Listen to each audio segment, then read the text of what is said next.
dalawang klase ng opo. Ang opo at wait lang po. Ang bulito, anak.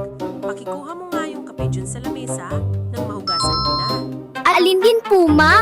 Ito pong nasa mesa.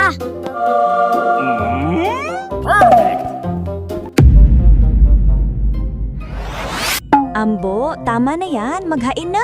Kakain na. Here we go. Wait lang, ma. 5 minutes na lang and game na.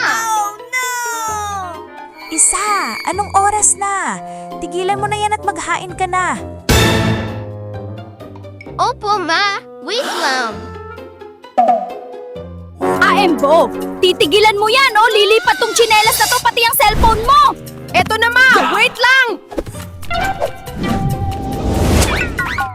Oh, di ba? May timer talaga yung wait lang po na yan eh. Yun nga lang, si mama ang timer. Bra! Tatatatata!